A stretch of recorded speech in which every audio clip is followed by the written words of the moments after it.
The youngest to ever win a PGA Tour playoff event is now the youngest to hold the top spot in the FedEx Cup standings.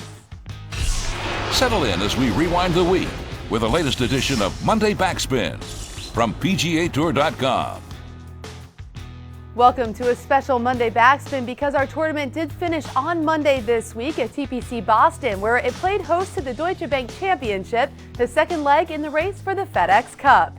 It was a course that we knew players could and would attack, producing low numbers and a ton of excitement as the field was whittled down from the top 100 in FedEx Cup standings to just 70.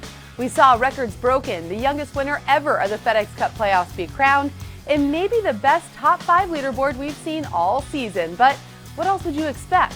Welcome to the playoffs. We saw players flirting with the course record of 61 all week, but no one got as close as Louis Oosthuizen did on Sunday when, en route to possibly going that low, he set 3 other records, including a front 929, the lowest 9 ever recorded at the course, 7 consecutive birdies, just 2 short of the PGA Tour record, but good enough for the tournament record, and the 54-hole record that gave him a 3-stroke advantage heading into the Monday finish in Beantown.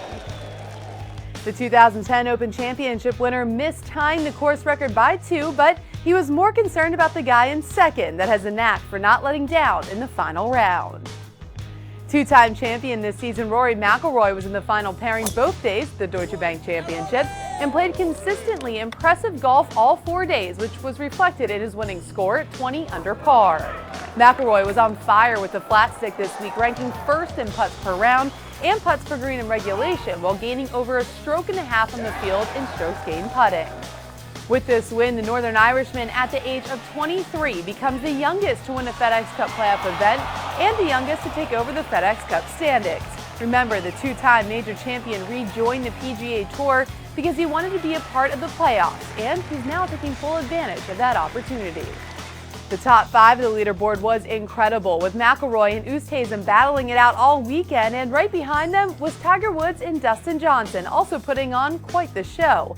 Woods finished in solo third, with DJ and Phil Mickelson rounding out the top 5. But of course, the drama is not only at the top of the leaderboard, but also at the bottom. Let's take a look at the last 5 to punch their ticket to Indiana, and the first 5 that are heading home.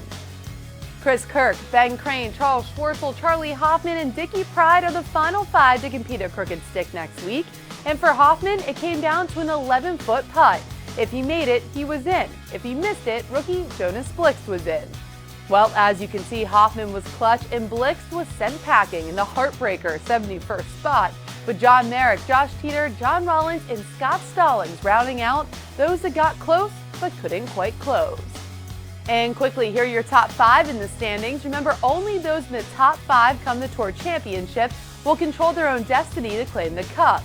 McIlroy now holds the number 1 spot. Nick Watney drops to 2nd. Tiger's in 3rd. Sneds is in 4th. And our runner-up this week, Louis Oosthuizen, rounds out that top 5. Now for more on this wicked, dramatic week in Boston, let's throw out to Fred Albers of SiriusXM PGA Tour Radio. Amanda, it's always a pleasure to spend a week in the Boston area just for the lobster dinners alone. But besides all the good food, I'm going to remember a great golf course in TPC Boston and the drama of the FedEx Cup playoffs. These players are just grinding as hard as they can to get to Atlanta and finish in the top 30. Ryan Palmer told me unless he qualifies for the Tour Championship, he won't consider the year a success. This entire field is under the pressure of these playoffs, and it makes for very, very entertaining golf. Amanda, the grind continues, the drama, the excitement. We head to Indianapolis. We're going to go cover the BMW Championship. The broadcast on SiriusXM PGA Tour Radio begins at noon Thursday. Thanks, Fred. Like you said, next up we're off to Indy for the 3rd leg of the FedEx Cup playoffs, where only 30 will survive and continue their pursuit for the FedEx Cup. The preview of the BMW Championship will be on PGATour.com Wednesday.